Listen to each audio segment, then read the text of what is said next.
Hi, this is the Hard Truth of Tony Shaffer, powered by Sig Sauer Never Settle. I had a choice of what I carried in combat. I recommend you make a good choice and carry what is best. The best is Sig Sauer. That's what I carried in combat. That's what I still carry today. As a matter of fact, I've got my favorite carry. The Army did not have this, but I have it now. This is the civilian version, the P2220. This is the carry version, shorter barrel. I carry it. It's a 45 ACP, a lot of weight, so to speak, behind this. It's a great weapon. I highly recommend it. I recommend Sig Sauer on this pre-D-Day taping, but it'll be D-Day after we talk about it. And I'm wearing my D-Day Invasion Swipe t-shirt for those watching. Otherwise, we recognize Sig Sauer for its support to the military, its actual dominance of the space where they are arming our military, which is a very important factor. So obviously we love Sig Sauer. Sig Sauer is what we recommend. I recommend never settle. We are also with Swiss America. Swiss America is concerned about your future, your family's future, and what it looks like regarding your financial freedom and security. So we recommend that you call them and get their War on Cash newsletter, the secret War on Cash newsletter. Call 800-289-2646. Again, that's 800-289-2646. Tell them Tony Shaffer sent you and get their newsletter. And we are Project Sentinel, projectsentinel.com and .net. And we are on X, Project PRJ_Sentinel. So check us out there. Check me out there. And without further ado, we are joined today by Eden Gordon Hill, or Eden Gordon, or Eden, depending on what flavor of who you talk to, who knows her. So Eden, welcome to the Hard Truth.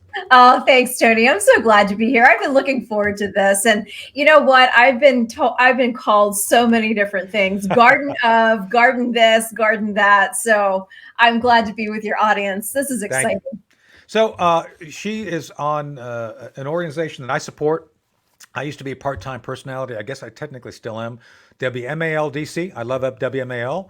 You know, our friends Vince Colonnese, Larry O'Connor, Mark Levine, and you're part of the team, which is a great team. So Absolutely. and you do, you are the host of the All-American Book Club. By the way, kudos to you. That's better than having the All-Soviet Book Club. I think NPR has that, right?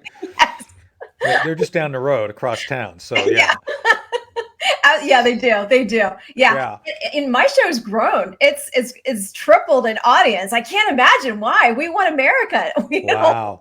Yeah, I know. Well, we're going to talk about your must-read book list here in a second. But yeah, let's talk about that for a second, because WMAL, you know, I'm on with Rick Fowler, or at least Rick's on hiatus right now. We had the top-rated show on Saturday mornings because we don't BS. We just put it out there and talk about things. And you know, I actually have my friend Ed Meese. Ed is, you know, the former Attorney General under President Reagan. And I was in an event one time, and Ed walks up to me, and he says, "Tony, I got to tell you, I really appreciate listening to you on Saturday mornings." I said, "Well, thank you." He said, "No, you don't understand. It's like I actually get up Saturday early to hear you." It's like, wow, that's pretty cool. So we're on a good team, you and I appreciate the fact that your show is growing. So let's talk about your show. So part of what I think we lack, especially in the swamp in DC, are programs which are patriotic and factful. And I'm going to probably get people upset here. I think there's some folks on the conservative side who just love to hear themselves talk. There's no content. It's all like, I just want to get out there. I won't mention any names because I know they're going to get upset. But we all know who they are. And you could, for those who watch, you can see who talks to who and who doesn't talk to who. So you kind of figure out who likes each other by the absence of contact, if you know what I mean. Absolutely. You're right. You're right. Yeah. So there is, you know, and so I am proud of the fact that you and I are on the fact team, the team that actually goes out and does those hard things of not only, you know, cheerleading, but actually cheerleading with content that actually informs and educates and entertains, you know. And instead of DEI, I call it EIE, educate, inform, entertain, which I think is better. and you don't have to worry about pronouns that way, right? I Right. mean, it's good news. Exactly. So You're so right. let's talk about your show. Yeah. And when is your show? Well, it's on right before yours. It's Yes. on Saturday mornings at 5:30. And when they first told me that, I was like, wait a second. I'm not even up at 5:30 on Saturday mornings. But then I said, oh, wait a second. This is brilliant because you think about everybody in the DC Beltway who is mature enough to leave the DC Beltway to experience the rest of America Yeah. and take their road trips, go to the mountains, go to the beach, and then they get to listen to the podcast or the live streaming wherever they Right. are, which is exactly. ideal. It's ideal. It's actually ideal. And they said the numbers of the show have tripled since we've moved it there. But I have to say, it's because of the content, the faith content, the pro-America content, because people can't find that very, the space is very small. You and I both know that. I know, and that's why we try to bring people like you on with actual experience content and an audience who, want to hear about it. And then obviously not take ourselves too seriously, like some people I know who take themselves very seriously. But I won't mention names again, so I don't want to get in trouble. Man, you're really stirring the pot today. Well, maybe. At least I got an Invasion T-shirt on, and they don't. Just saying. Yeah, I have Rosie the Riveter behind me, and that's intentional. There you go. That's right. That's right. So one of the things I did want to talk to you about today on my show, on our we'll be joined by Chris and Elizabeth later for part 2, was your All-American Book Club and the must-read book list for the summer of 2024. So before we get into the list, and I know you got a list, and you're going to have probably more than one list, but how do you work to establish that list? What just kind of give us your process of what you do to basically pick the books you put on there? Sure. It's honestly books that have inspired me, and it's books that will educate and inform our future generations. It is books that are reintroducing American history, patriotism back into the public square where it's being censored, where it's being removed by the weaponization of government. And I have had so many parents, they hear my show. I've had retirees. It also focuses on veterans. I'm a veteran spouse, and I know we'll talk about that later. But it focuses on the patriotism and the military, the active duty military, the military history, the veteran stories of World War II. Some of my authors that are going to be coming on this summer write specifically on World War II, on D-Day, on everything that happened during that time period. And we have one that's coming in July. I'm so excited to bring her over to the show. She has a 3-book series. But it's inspiring me to say, let's gather around our kitchen tables and let's talk about these common sense issues. And that's how that list developed. It developed of those who were writing fictions for the first time, like Cheryl Chumley from the Washington Times. She's been on our show. She's been on our show. She's amazing. And this is her first fiction book. I love her work, but I want to inspire those who get to read this. People of faith. People who may be struggling in their faith. There are a lot of faith books on here, devotionals, easy reads for everyday Americans. And then also the aspect of really wanting to feature the American voice that has been struggling to really talk about Christian content, TV content, so you don't have to worry about, is it going to be progressive? Is it going to be pushing a certain agenda on my kid?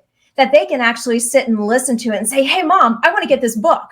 And it's also reintroducing reading. Who would have thought? Yeah. Because you're on your screens 24/7. I'm the first one to admit to that. But now my husband says, what book do you have now? Because I have a book I carry around instead of my phone all day in between my meetings, because I'm studying these books that are being shipped to me. That's where the list was inspired from. And as sneak peeks come through the rest of the summer, July and August, I'm also wanting to highlight Revel Books and Baker Publishing, Fidelis Publishing, and also Great American Media and Great American Pure Flix. They don't necessarily have books, but they're inspired by books with their Christian content for TV. And their talent is going to be joining us for the rest of the summer for all their different themes. So that is where that list has been inspired by. It's inspired me on my faith journey, on my journey to advocate for those in the public square. It's inspired by our veterans who have fought for our freedoms. And it's inspired by this great state of North Carolina and the powerful military history that we do not talk enough about. Oh, I agree.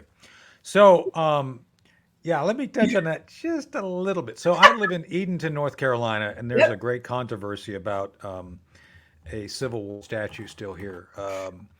And on the statue itself, it says to honor our Confederate dead. Mhm. It is a statue to honor their dead. Now, for better or for worse, I know the left hates this.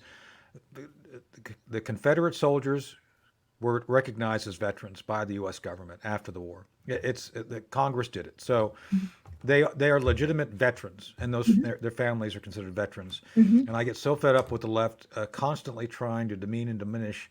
It's like, look, not everybody fought to preserve slavery. As a matter of fact, most people didn't Mhm. even Exactly. understand it was about states' rights, and Mhm. I think they were blinded to the fact that yeah, they were fighting for a cause that was not righteous, but they fought with a righteous heart. While their cause was not righteous, their heart Right. was righteous. I Right. think there's a distinction with a difference, and we have to Mhm. recognize that. And oh, by Exactly. the way, again, the federal government, the Congress eventually recognized, yeah, they're veterans. Mhm. So I get really fed up with people trying to rewrite history, Yeah, and absolutely. especially with, and I say this to my friends who are here. It's like we in the North want to remind you that you got beat. Just saying. It's like, I don't think you should have the right to. No, it's like we won. I'm just saying, I don't mean to be but we won. So Yeah. you need to be reminded of the fact we won. So to me, to remove that Mhm. diminishes the value of the Yes. victory. Yes, I agree. To me, it's Yes. like, it's like let them have their little memorial. Let them have Fort Bragg and Fort Yes. Lee, Yes. but it's like it reminds us, like, yeah, they lost. Okay, you can have they can have a base named after him, but they lost. They Yeah. lost. So and they lost for the right reasons. They Mhm. fought nobly but lost. Anyway, I Yeah. digress. No, I agree. But back to the issues of veterans. So and then service in your book. So Yeah, sure. notably, obviously, you may have heard I wrote a book, New York Times bestseller, Operation Yes. Dark Heart. And yes, you were on a couple weeks ago and everybody loved it. Yes. So I was very gritty in that. I was very like, this is how it really happened. And as you Mhm. know, we talked about some of the content that I got me yelled at by generals at the Pentagon. It's like, I can't believe you said that. Well, if I didn't say the whole truth, I'd be accused of sandbagging. So I just put it all out there. It's like, here it all is.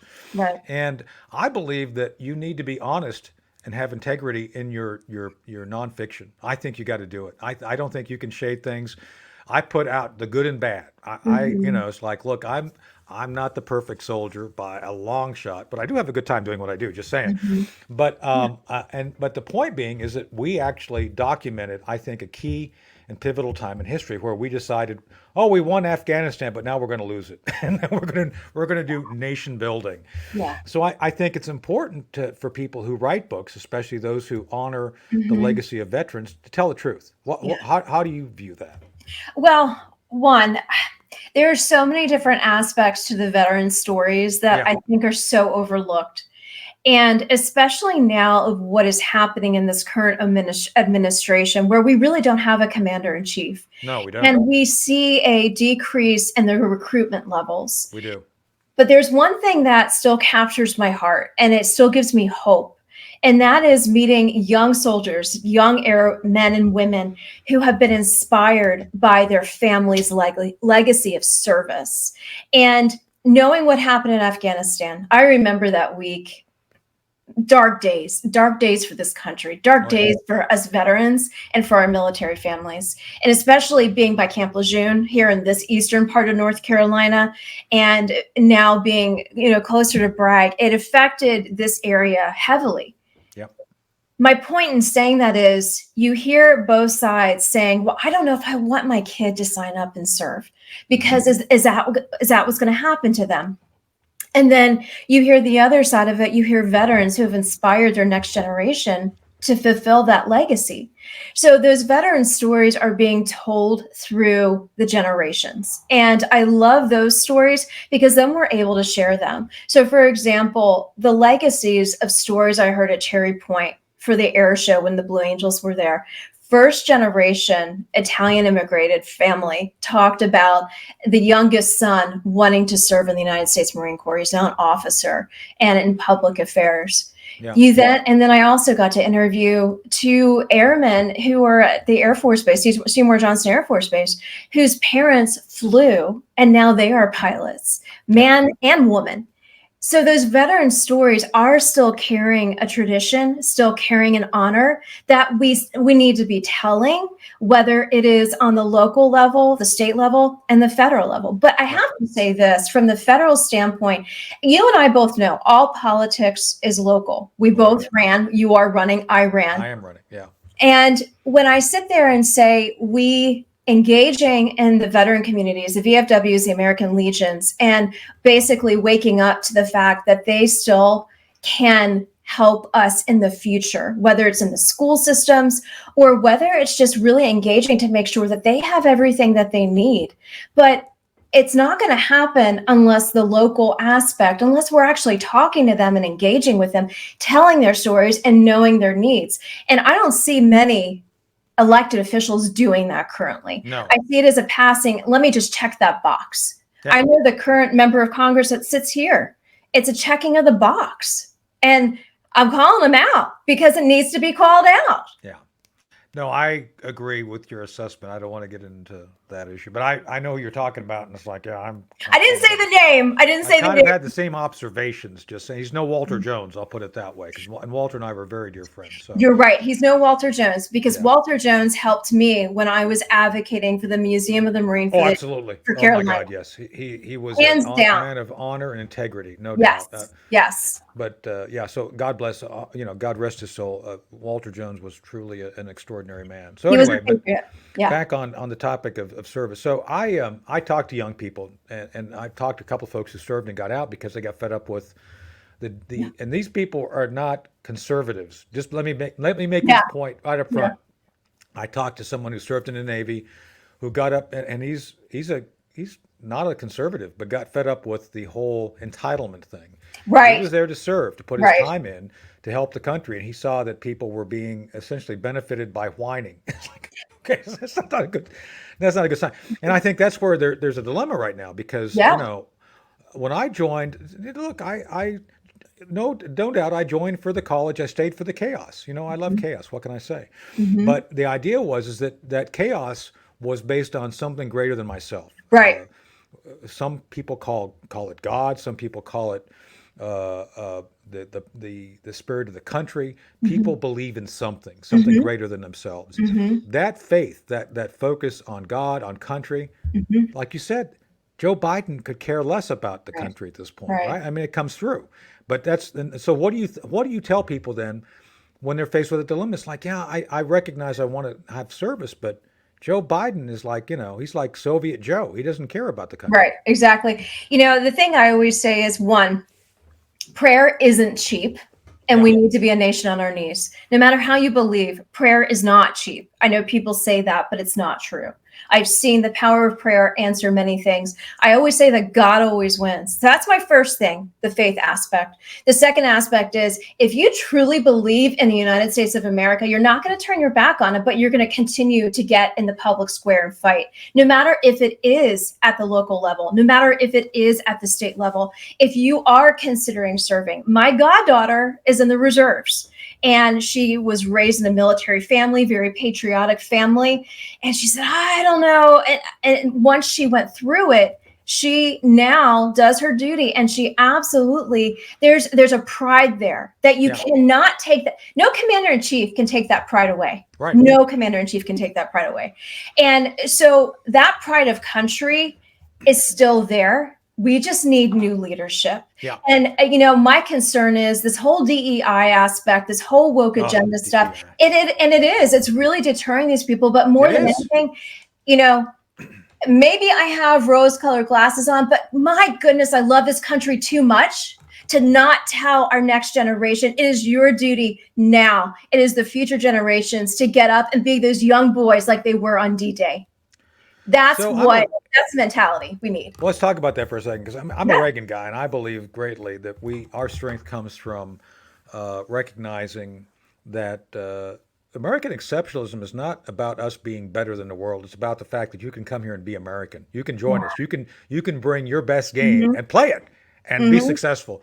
Elon Musk, the greatest South African ever, is American now. So, hey, look at look worked for him. But Yeah. that's my point is that the Reagan Revolution was both a return from the Carter malaise, and I would argue there's a lot of parallels between Jimmy Carter and Joe Biden.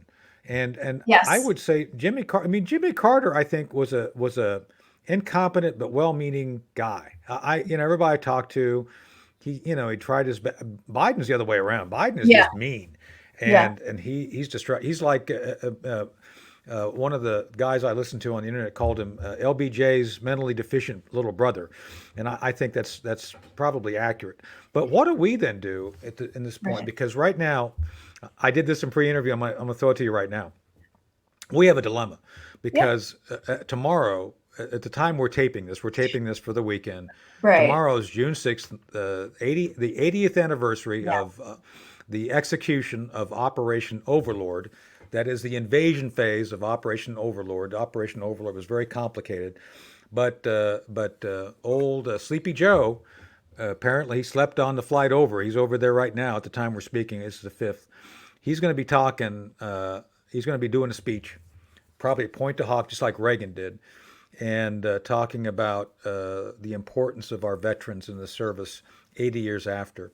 And I have a bad feeling. It's like Yeah. I've got a bad feeling about this because Hmm. I just don't think Biden, first off, has the gravitas to pull off a real No, he speech. doesn't. Secondly, I don't think he has the love of country necessary No. to Mm-mm. recognize and honor the values of those who sacrificed all for that on the invasion. And most importantly, I don't think he has any presence left that would actually the our allies would want to hear. So what do you think about that? Well, one, I hope he doesn't look at his watch like he Yeah. did, because that was the most offensive thing he could do. Two, my Yeah. fear is he's going to talk about his son who didn't die in combat, Yeah. who died from brain cancer, No, he did not. and huh?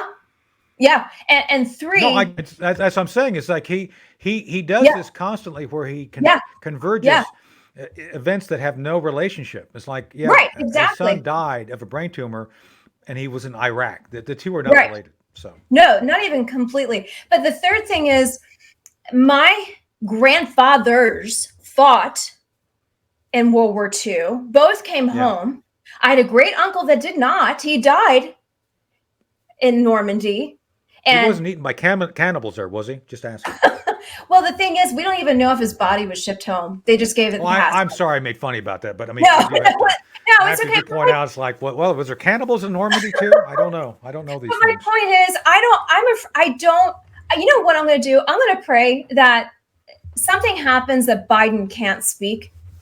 And because here's the thing, my husband and you and every other Afghan and Iraq veteran, World War II veterans, Vietnam veterans didn't fight for that. You know what? To get up there and speak and to basically disrespect those men who are in the ground over there. Right. I'm afraid I don't want him to speak. And as soon as I heard that on the news, I said, oh, dear God, please prevent this from happening. And that's what I'm going to continue to do. Yeah. So I have a friend who's got an advanced look at the speech, and it's as bad as we think it is. Apparently. It is. Okay. Yeah. So I haven't got details yet. I will, I'm sure, have them shortly. But the suffice it to say, Biden's going to dishonor those who Yeah. gave the last full measure of devotion, Mhm. no doubt. And the very things he's going to say will diminish our prestige and standing and the history and legacy of the greatest generation. Would you agree with that? Do you Oh, think? 110%. So Tony, you're going to pray too. And I know you are. I pray every day. Yeah. Yeah. No, I turn my day over to God. I literally am a knucklehead. So it's like, hey, you do what you want with my day. You figure it out. Yeah, I absolutely. am. Yeah. Yes, but for all the men that served, and there was an article that came out, the 3 Rosie the Riveters that are left. My favorite part of that part of history, they are actually there right now. One's 100 Good. years old and the others are in their late 90s. And they talked about the women in the war effort and the rationing and everything that's happening. And I sat there and thought, that rationing aspect, we need to consider going into that mindset because of where we are in American history right now. And I'm not trying to scare people or put that warning up there, but the rationing piece is very concerning, that we need to take what Rosie the Riveter did as a testament to what we need to be doing potentially now. Right. So one last note before we go, because he's going to have several of his cabinet there at Normandy with him. You really are trying to make my stomach turn, aren't you? Well, it's just true, but I do have a little. This might give you a glimmer of hope. So if we had Tony Blinken and Jake Sullivan on the beach, who do you think could swim further out to sea without drowning? A, Tony Blinken. B, Jake Sullivan. Or C, it's worth trying.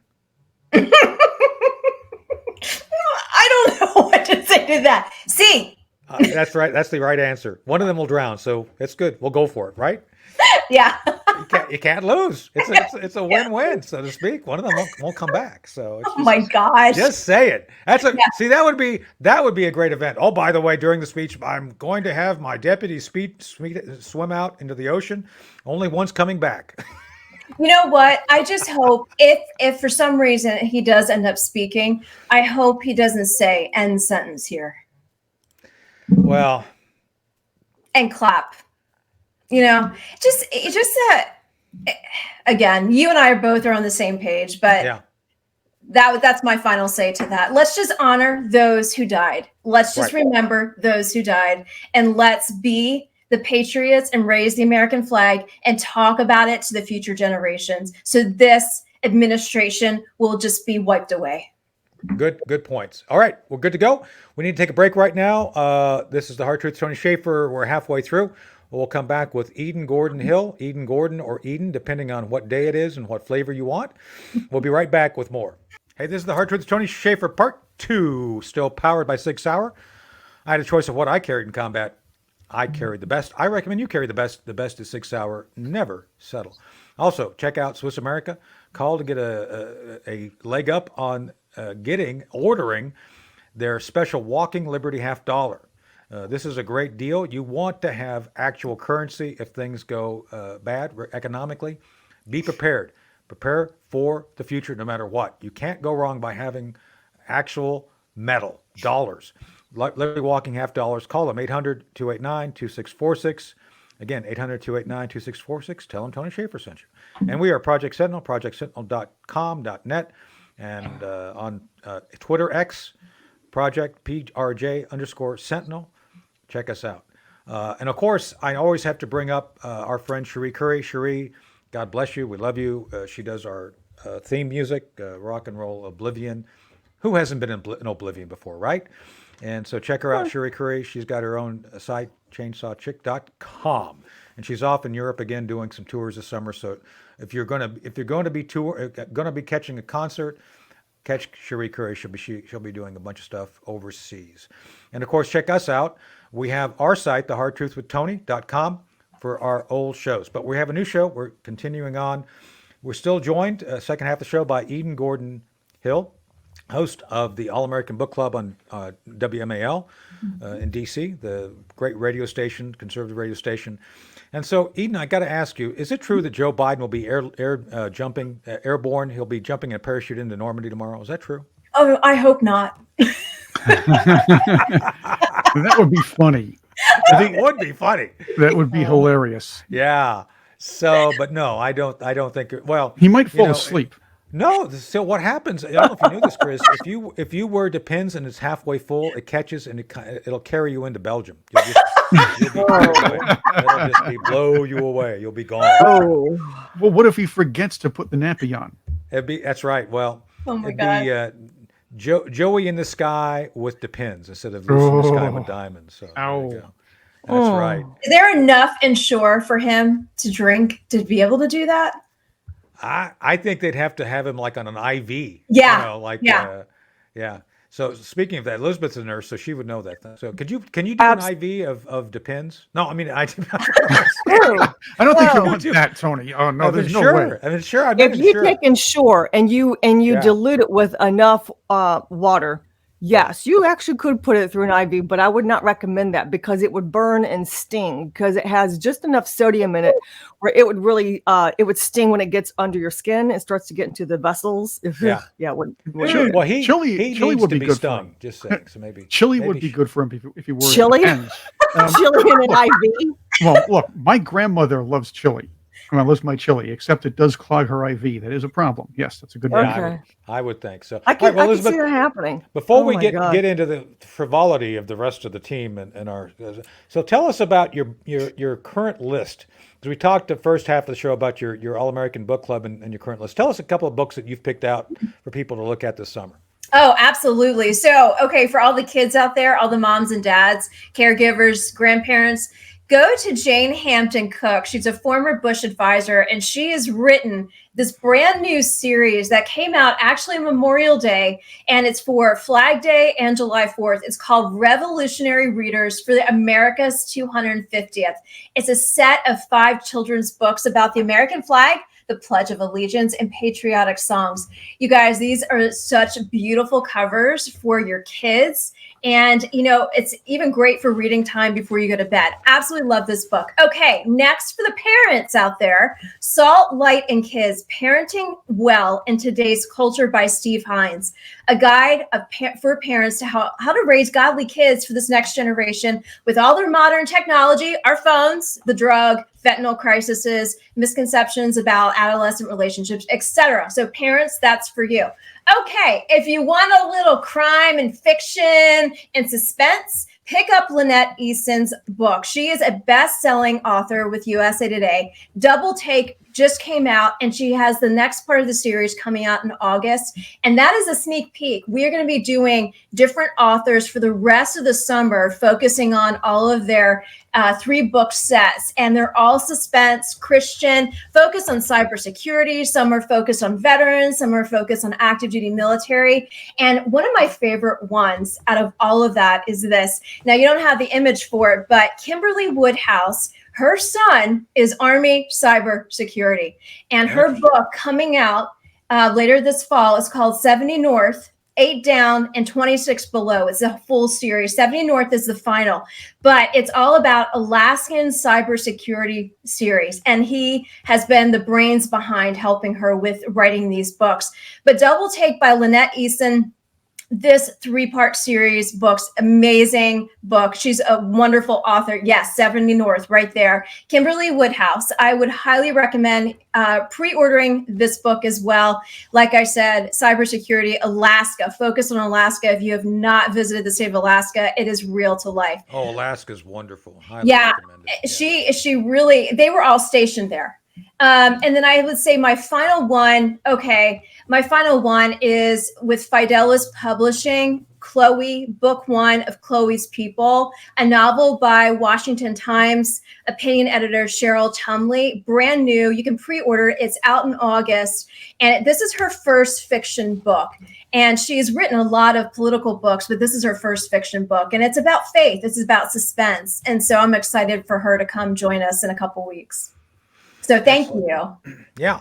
So, and now you said you're going to do probably another list later in the summer, right? I am. I'm doing a list in July and then a list in August. And the July and August list will provide sneak peeks. Also, if people want to join the book list, they can email me and they're going to get sneak peeks and free books. So there is a lot of incentives here. And then also mixed in with that is Great American Pure Flicks, their Christmas and July talent. It's going to be coming to the show also in August. And then we're going to be doing some events with them for the fall. So there's a lot of layers to the All-American Book Club. It's taken on a whole life of its own through all of these authors and the talent from Great American Pure Flicks. That's excellent. So are you going to also carry eventually Tony Blinken's autobiography about his life? Tony Blinken, My Life is Spanky Banana, the guitar player in college. I think that'll be a hit. I think that a lot of patriotic I don't think that's necessary. Oh, well, I think he thinks it's necessary, just saying, but that's another story. So obviously we're hoping he and Jake Sullivan. It's not pro-America, you're right. That's right. He's not pro-America. He's not, it's not fitting in with the theme here. Well, he fits That- into a lot of things, just saying, but not the right things. That's, Right, that's exactly. another story, though. So we'll continue. Spanky banana. Yes, it's on X. It's all over the place. The whole. Oh my! You're making this a Oh thing, my. Tony. Well, I'm working on it. I'm getting people. Just you need to have Spanky Banana awareness. I think this is a public service we're doing for people. You know, we're trying to get away. Perfect month for it. I'll tell you that. Anyway. That slippery slope just keeps going down and down. Well, when you got a slippery banana, it's slippery. Just saying. That's absolutely correct. That's a good assessment. I never should have That's why said you that. were We're in Okay. trouble. We're in trouble. those snap assessments, Elizabeth. That's wonderful. All right, Elizabeth, over to you. Let you talk a Oh, little my bit here about some of the public affairs stuff outside of the Spanky Banana arena. Okay. Yeah. I don't know anything about Spanky Banana, but The proper Tony name is seems- Spankford. Spankford Yes. is the full name for Spanky, right? oh, got it. I'll More make a note of dignified. that. So, Eden, you were talking earlier about Yeah. there's no easy segue, so I'm just going to jump into this. Yeah, So you're okay. talking about interviewing veterans Yes. and how much fun that is. So Yeah. I could immediately like relate to that. And I was thinking of all the times when I was in the Army. I was in for 29 years. That's how I know Tony. He and I worked together. I had so much fun interviewing people also, interviewing the veterans, but probably the most memorable was when I believe it was 2008. I went with my Army Reserve unit to Luxembourg and interviewing. There were still some World War II veterans who were still alive, and then they had their children and their children's children. And so it was me, and I was the only public affairs person with my training command. And then there's like a few other people, but we met so many veterans in Luxembourg, and it was probably the most emotionally, Yes. uplifting. And I remember thinking, what a weird irony. I'm in Luxembourg, and I'm interviewing all these veterans who just love America, and they appreciate everything that we did, and they were giving us gifts, and total strangers coming up to you and kissing you on the cheek, and hugging you and everything. And I was just like so moved. I'm taking pictures of everything. And I was thinking, why is it that people in Luxembourg are more appreciative than so many Americans, and not just Americans, but even people in my own unit, military people, veterans who don't seem to appreciate the people who came before us, the World War II people and their families and their families. And I'm afraid that once all our World War II and Vietnam and Korean veterans fade off into oblivion, who's going to remember? I mean, I'm afraid their kids won't remember because they're just, I don't know, they don't seem to care, or they're not really educated enough. Lots of times, if you don't pass on the stories, people forget. And that's what I'm worried about. And I do want to share this. My dad was, when he went VPI, he was, I think, 19 or 20 in this picture in World War II. And he also flew helicopters in the Korean War.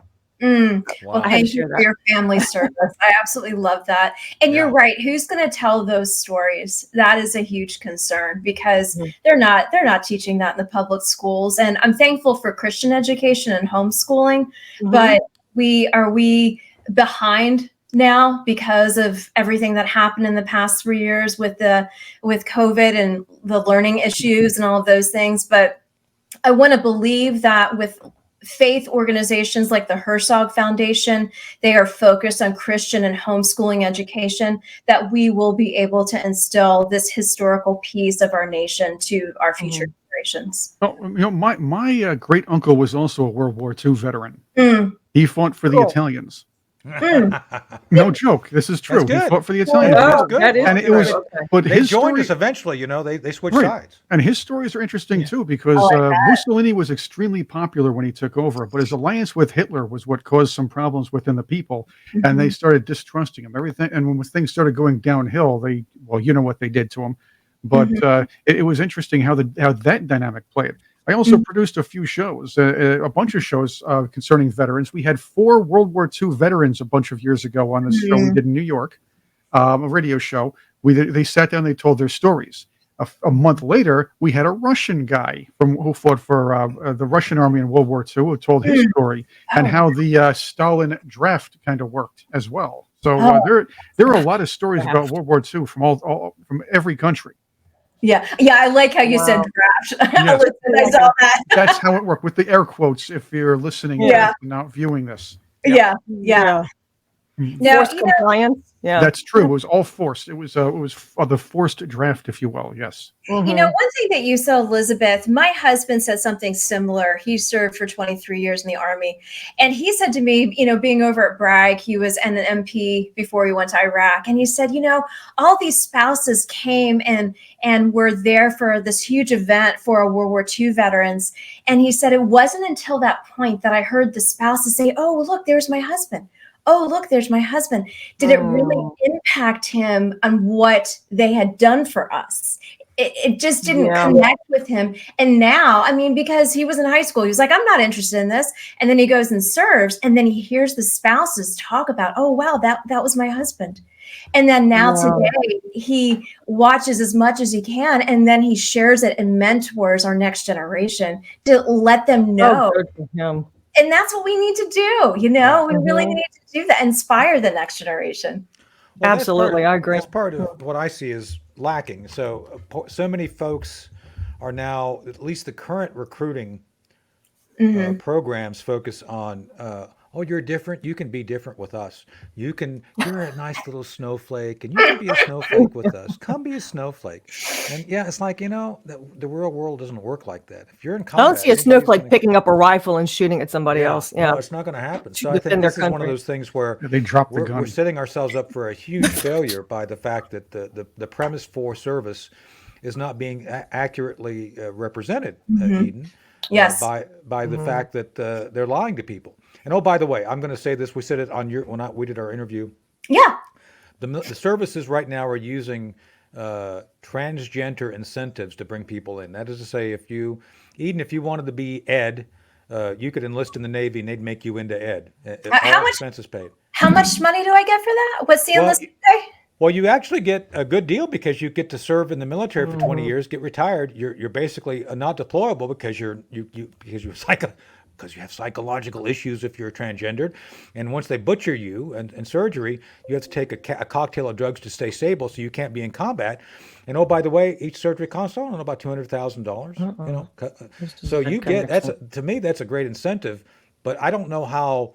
How will I pass my PT test? You can't. You're on profile permanently. Yeah. No, I'm serious. You're basically on social welfare. This is a form of social welfare that the government provides. Yep. And it doesn't benefit the military. And oh, by the way, it creates resentment because, of course, say if Chris wanted to come in and wanted, I don't know, penis enlargement surgery, you could go do that. That's not mine.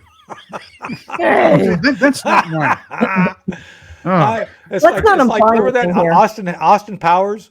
Is this Austin's penis pump? What's not mine, baby? That's not mine, baby. That says Austin Powers on it. That's not mine. Anyway, my point being is that instead of service to the nation, they're trying to advertise the idea that, oh, you can be different and we're going to support you. I think it's a very dangerous concept. Yeah. Oh, very much so. It really makes you wonder if our homeland security has basically been compromised. And at the end of the day, all of the people that are coming across the border that was opened and now is closed. Yeah. Oh, yeah. Closed. 2,500 a day. There you go. Yeah. And they're now going to be fighting for our homeland. I don't think so. I'm calling BS on that one. Well, they don't want to be Americans. They just want to live in America. And many, again, there are different tiers of people, but how can so many people be seeking asylum all at the same time? Yeah. Having said that, you know what I'm seeking? What are you seeking, Chris? Tony's Takes. Oh, Tony's Takes. Yay. Oh my. There's a segue for you. Tony's Takes is powered by Sig Sauer. Never settle. And as you saw with Tony earlier today, he never settles. I never do. And neither does a Sig Sauer client. So never settle there. That's true. But we don't settle for bad questions either. So here, let's go. Let's jump into this. I get a lot of bad questions, but I answer them anyway, Chris. All right. There we go. Earlier this week, Dr. Anthony Fauci testified in front of the House Judiciary Committee and admitted that not only did he know the COVID-era 6-foot distance rule, among some others, were medically and scientifically useless, he flat out refused to call out or stop the CDC from forcing it upon us. This is, of course, when he's out throwing first balls and things like that. And Anyway, what's your take? So I think he went with 6 foot because his actual height of 3'4" would have been too small to do the social distancing. So, and by the way, Absolutely. I've said publicly, and I'm sticking with it, I think we should have a national vote. Should Dr. Fauci go to jail or be cast in carbonite for eternity as a garden gnome? I go with the garden gnome. Most people do. Just saying. So, I think the garden gnome would be very appropriate. yeah. It's an insult to gnome Americans. That's racist. Don't you know this is the 21st century? You can't be insulting people like that. I can't Hey-o. condone that sort of thing. That's I right. forgot about the gnome Americans. Oh, That's right. No Americans, if you What do will. you think, Eden? What do you think about Dr. Garden Gnome? I think I always love Governor Ron DeSantis's quote before he ran for president. Take the little elf and throw him into the Potomac. And let's I don't remember that. That's great. Oh, that's my mantra. Take the little elf, but throw him in the Pacific. Just throw him as far as you can. That's what I'm going to say to that. Well, so I'm just hoping for once Congress actually has a freaking backbone and pushes on the fact that he did all this stuff and he actually caused great harm, permanent harm to a lot of people through mRNA and this whole social distancing thing, I think, and this closing of schools that disrupted a whole generation of kids. Yes. My son still suffered from that, having to be out of school. And I think he ought to be held accountable. I think there should be some. And so I think it's one of the things that he's afraid of is if Trump comes back, I'd like to believe something would be done about it. So, It would be nice, but he's going to have to prove that too. He's a little bit complicit in what happened with COVID. He allowed he's got to Congress to account do for what that. they did. I agree. He does have to atone an account. Yeah. I just want all of those who are active duty who were forced to take it, and for those who had to get out because they didn't want to take it, I want there to be justice there. So Absolutely. on that point, Austin, I know Lloyd Austin. He's in my book Operation Dark Heart. He was commander of CJTF 180. And I'm disappointed when he was asked point blank, will you admit you were wrong? No. Will you take people back? No. That's arrogance and stupidity. And no wonder people don't want to serve because there were legitimate reasons that people did not want to take the vaccine. Medical or religious exemptions were, I think we have a constitution. Just because you put the uniform on doesn't mean you give up your constitutional rights. Right. And I think that in this case it was apparent that Lloyd Austin's more of a Marxist than he is a Democrat, and maybe Democrats and It's about the same now. Yes. It's About the same at this point. Yeah. Here's another one, Tony. All right. Okay. Alex Soros and George Soros gave Democrats and by relation the media orders to use the term convicted felon whenever they mention Donald Trump. Yeah. I suppose, however, we should do the same thing by calling Biden old, incompetent, and unable, as deduced by a DOJ appointed prosecutor. I'm on board with that. What's your take? So I think what we ought to refer Joe Biden to is the primary candidate for being the winner of bingo in a rest home in New Jersey or Delaware. I think he would be the master of bingo given the opportunity. I think that Joe Biden would become the world champion bingo player as an what's it called? Oxygenarian? Octogenarian. Yeah. Tony, I have to disagree with you on that. Have you been to a bingo game with the elderly? Have you seen these 85-year-old women with the bingo chips, the things in her two hands? And when they call the numbers, she has like 300 cards, and she's going boom, boom, boom, boom, boom, boom, boom, boom, boom, boom, boom. I mean, college kids can't go that fast. I think Joe would prevail. I think it would give Joe a new step. Well, he would prevail because he would cheat. Yeah, there you He'd go. get mail-in bingo cards beforehand. Mail-in bingo cards. Yes. It's probably true. So there you go. He would actually be there doing the thing with the balls. He would be doing the spikes at 2:00 in the morning. It's like, I've got all the numbers. I don't know how that happened. So He'd want a recount. There we go. They want the recount of the bingo game. I demand a recount. He would make mincemeat of those old women, Chris. Just saying. Oh, he'd try to sniff their granddaughters. I'll tell you that. That's right. Story. He'd be offering free back rubs and showers for their daughters. Yeah. Yeah, See, that's where I was going to go. He needs to be behind bars versus in an old folks' Yeah. home. he does. Yeah. Well, I think he and Tony Fauci could really be great mates. Yes. So Yes. I think that'd be. Yes. Yeah.